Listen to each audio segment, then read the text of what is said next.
नमस्कार दोस्तों, हमारे चैनल पर आपका स्वागत है।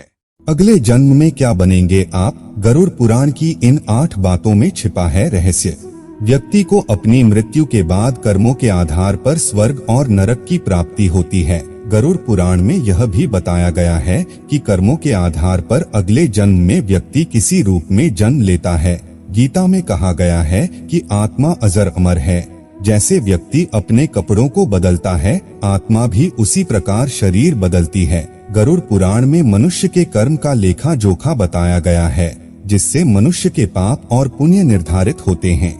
मान्यता है कि व्यक्ति को अपनी मृत्यु के बाद कर्मों के आधार पर स्वर्ग और नरक की प्राप्ति होती है। गरुड़ पुराण में यह भी बताया गया है कि कर्मों के आधार पर अगले जन्म में व्यक्ति किसी रूप में जन्म लेता है। तो आइए जानते हैं गरुड़ पुराण क्या कहता है। नंबर 1, महिलाओं का शोषण करने वाला।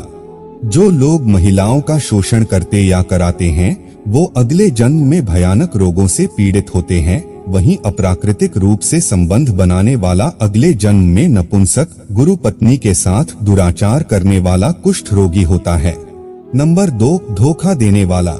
गरुड़ पुराण में बताया गया है कि जो मनुष्य छल, कपट और धोखा देते हैं, वो अगले जीवन में उल्लू बनते हैं। वहीं झूठी गवाही देने वाला दूसरे जन्म में अंधा पैदा होता है।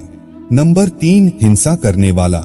गरुड़ पुराण के अनुसार जो व्यक्ति हिंसा करके परिवार का पालन पोषण करते हैं, जैसे लूटपाट, जानवरों को सताना या शिकार खेलने वाले, वह व्यक्ति अगले जन्म में किसी कसाई हत्थे चढ़ने वाला बकरा बनते हैं। नंबर 4, परिवार को प्रताड़ित करने वाला। माता पिता या भाई बहन को प्रताड़ित करने वाले मनुष्य को अगला जन्म तो मिलता है, लेकिन वह धरती पर नहीं आ पाते क्योंकि उनकी मृत्यु गर्भ में ही हो जाती है। नंबर 5, गुरु का अपमान करने वाला। गुरु का अपमान यानी भगवान का अपमान, ऐसा करना नरक के द्वार खोलने जैसा है। गरुड़ पुराण में कहा गया है कि गुरु से कुतर्क करने वाला शिष्य अगले जन्म में जल रहित वन में ब्रह्म राक्षस बनता है।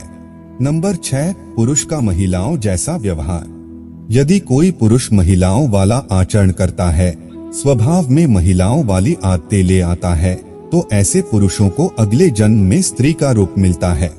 नंबर 7, मृत्यु के समय भगवान का नाम। अगर कोई मृत्यु के समय भगवान का नाम लेता है, तो वो मुक्ति के मार्ग पर अग्रसर हो जाता है। इसलिए शास्त्रों में कहा गया है कि मरते समय राम का नाम लेना चाहिए। नंबर 8, हत्या करने वाला। स्त्री की हत्या, गर्भपात करने या कराने वाला भिल्ल रोगी, गाय की हत्या करने वाला मूर्ख और कुबड़ा, ये दोनों नरक की यातनाएं भोगने के बाद अगले जन्म चांडाल योनि में ही पैदा होते हैं।